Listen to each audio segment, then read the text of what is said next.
बहनों और भाइयों नमस्ते।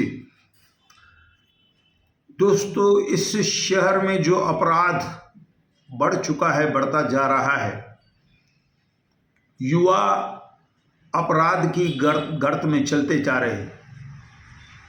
कुछ नेताओं की मेहरबानी भी उन पर होती है, छुड़ा लाते हैं।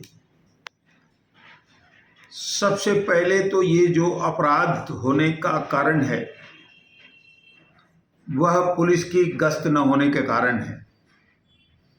जो गश्ती पुलिस है वह कहाँ है, कहाँ पर रहते हैं, वह कितनी देर में घटना स्थल पर पहुंचते हैं।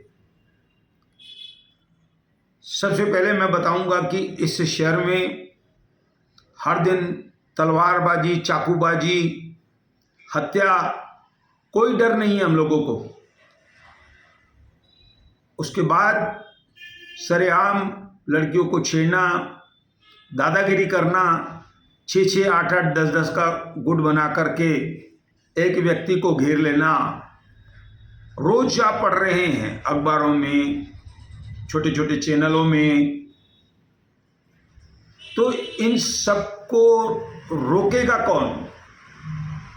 जब तक हमारी पुलिस सख्त नहीं होगी, जब तक हमारे नेता सख्त नहीं होंगे, तब तक यह सब चलता रहेगा।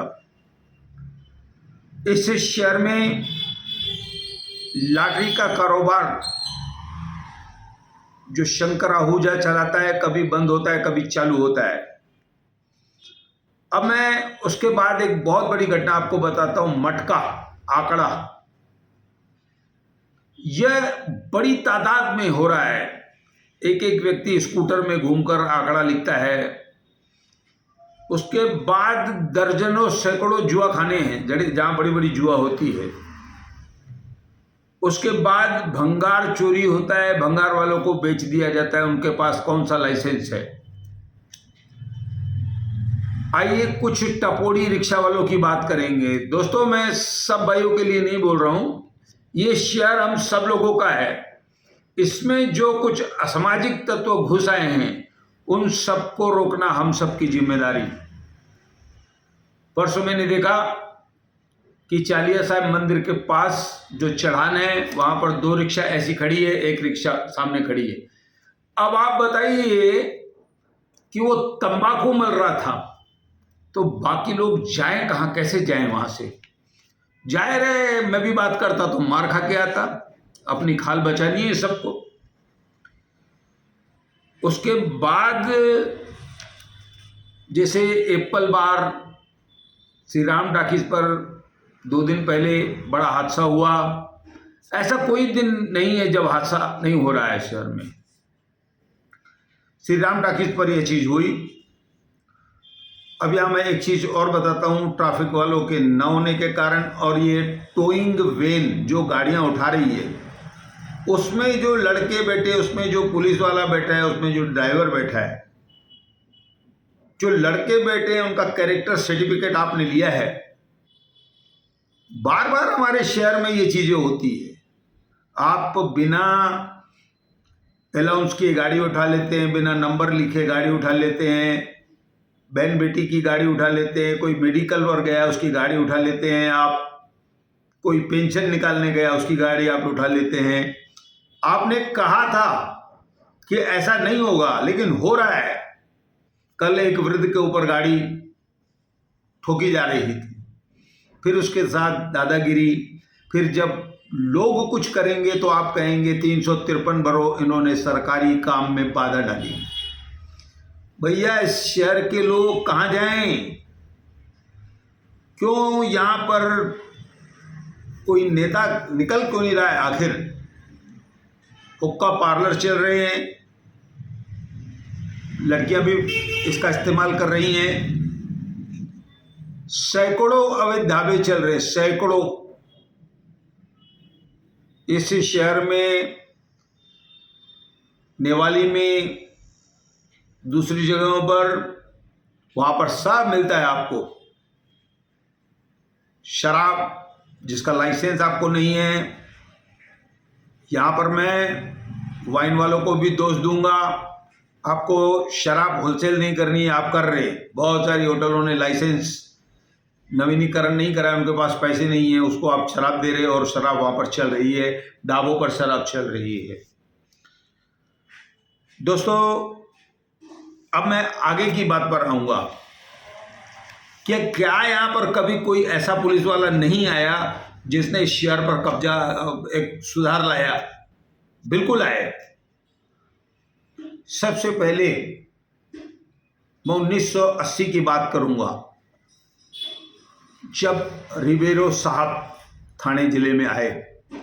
मैं आपको और एक बात बताता हूं, हम लोग पहले ग्रामीण क्षेत्र में आते थे और हमारा एसपी हुआ करता था और जो पुलिस स्टेशन है वो पीएसआई चलाया करते थे।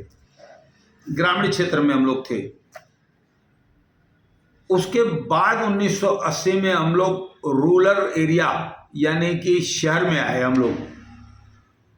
दोस्तों, सबसे पहले हमें जाबाज पुलिस अधिकारी रिबेरो साहब मिले। मैं उनको नमन करता हूं, उनको धन्यवाद देता हूं। परमात्मा उनको खुश रखे। दोस्तों, वह इतना बड़ा अधिकारी, उसने ऐसा कमाल कर दिया कि मैंने खुद उनको एक बार एक जुआ खाने पर छापा मारते हुए देखा था। वहाँ पर उन्होंने बराबर उनकी पिटाई की और बंद करवाया हुआ जुआ खाना। उसके बाद उन्हें बम्बई भेजा गया। उसके बाद उन्हें पंजाब का डायरेक्टर जनरल बनाया गया। बाद में उनको विदेश भेज दिया गया क्योंकि अरुण जनरल वैद उनकी हत्या हो गई। तो सरकार को डर था कि रिबेरो के साथ भी ऐसा ना हो जाए, उन्हें भेज दिया गया, सुरक्षित रखा गया। उसके बाद हम आएंगे वाईसी पवार। जब दुनीचंद कालानी जी की हत्या हो गई, उसके बाद पर हमारा जो है परिमंडल 4 बना। पहले हमारे 3 परिमंडल थे, चौथा बना, अब 5 भी है, थाना में 5वां भी है। परिमंडल 3 में वाईसी पवार साहब को कार्यभार दिया गया। दोस्तों, वो उनकी तो बात ही अलग है। उन्होंने वरदराजन मुंदलियार, उसको बंबई से ऐसा खदेड़ा, वो बड़ा एक गुंडा था, दादा था, स्मगलर था, उनको गांव तक दौड़ाया और उनके सदमे में वह मर गया। ये थे वाईसी पवार। दोस्तों, उनको उल्लासनगर का काम दिया, बहुत सारा काम उन्होंने किया। लेकिन जब उनकी बदली हुई और जब उन्होंने पत्रकारों से इंटरव्यू उनसे लिया कि बोले साहब, आपने तो मुंबई में मुंदलियार को भगा दिया और उल्लासनगर में आप कुछ नहीं कर पाए। उन्होंने कहा, मुंबई में एक ही मुंदलियार था, उल्लासनगर के घर घर में मुंदलियार है, ये हमारे शहर का नाम है। आइए बात करेंगे पूर्व प्रधानमंत्री स्वर्गीय चौधरी चरण सिंह साहब की। वह भेष बदलकर पुलिस स्टेशन में जाते थे कि काम हो रहा है, नहीं हो रहा है। हमारे तो जो नेता है ना, वो पुलिस को सलामी भरते हैं। क्यों भरते हैं? कि अगर मैं कभी फ़ोन करूं तो किसी गुंडे को छोड़ देना। भाई साहब, आप लोगों को धन्यवाद है। अब मैं बात करूंगा रामचंद्र भोसले, प्रकाश रोड़े। ये लोग 1995 से 97 तक हिल लाइन पुलिस स्टेशन में थे। तब यह घुमा करते थे। इनका फिक्स 2 टाइम राउंड रहता था। यहाँ से निकलते थे प्रभाराम मंदिर, प्रभाराम मंदिर से मठ मंदिर, मठ मंदिर से दूधनाका, दूधनाके से कैलाश कॉलोनी, ओटी, नेताजी, फिर कुर्ला कैंप। प्रकाश रोड़े की बॉडी ऐसी थी, 2 गुंडों को तो उन्होंने काफ़ी सबक सिखाया था। तो ये लोग अपनी गाड़ी पर जीप में बैठकर जगह जगह घूमते थे, इधर उधर देखते थे, गुंडे उनको देखकर भाग जाते थे। लेकिन अब मैंने किसी वरिष्ठ निरीक्षक साहब को नहीं देखा है कि वह घूमे। साहब नीचे जिनको आपने 2 व्हीलर गाड़ियां दी है वो नहीं दिखते कभी, और वो दिखते हैं तो कहाँ दिखते हैं मैं बोल नहीं सकता हूं, क्योंकि हमको भी इस शहर में रहना है, जीना है। कब किसके ऊपर फर्जी मुकदमा हो जाए, पीड़ित हो जाए, हाथ पैर जोड़ने पड़ेंगे बाद में, ये सब चीजें चल रही है। उसके बाद हमारे डीएम फड़तरे साहब, उनको कोई बात आप बोलिए तुरंत आपको करके दिखा देंगे। गांधी रोड पर एक बच्ची का दुपट्टा निकाल लिया गया, उसकी जो उन्होंने हालत की, क्योंकि वह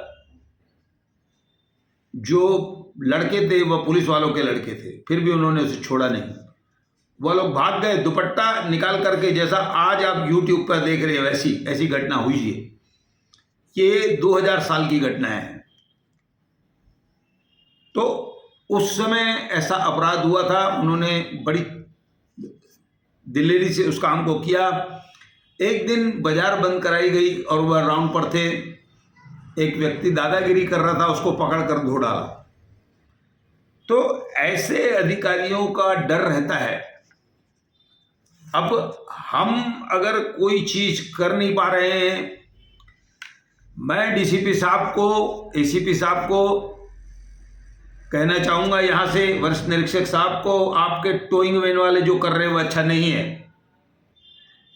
और उनके लिए भी अच्छा नहीं है जो सड़ी हुई राजनीतिक करते हैं, उनसे सलामी करते हैं, इस गाड़ी को छोड़ो, इस गाड़ी को छोड़ो। तुम लोग कुछ कर क्यों नहीं पा रहे हो? दोस्तों, बहुत सारी तकलीफें इस शहर में हैं और उसका नतीजा है लोग शहर छोड़ते जा रहे हैं। आप लोग कुछ नहीं कर पाओगे, आपके सारे वोट निकल जाएंगे, आप हाथ पर हाथ धरे रह जाओगे और आपने एक और शहर खो देंगे। सब बाहर के लोग यहां आ रहे हैं, यहां वाले बाहर चल जाते जा रहे हैं। क्या इलाज है आपके पास इसका? आप जब तक सख्त नहीं होगे, चमचागिरी नहीं छोड़ोगे, लुचपुचगिरी नहीं छोड़ोगे, तब तक ये शहर खाली होता जाएगा। ऐसा कहकर मैं धन्यवाद कहता हूं।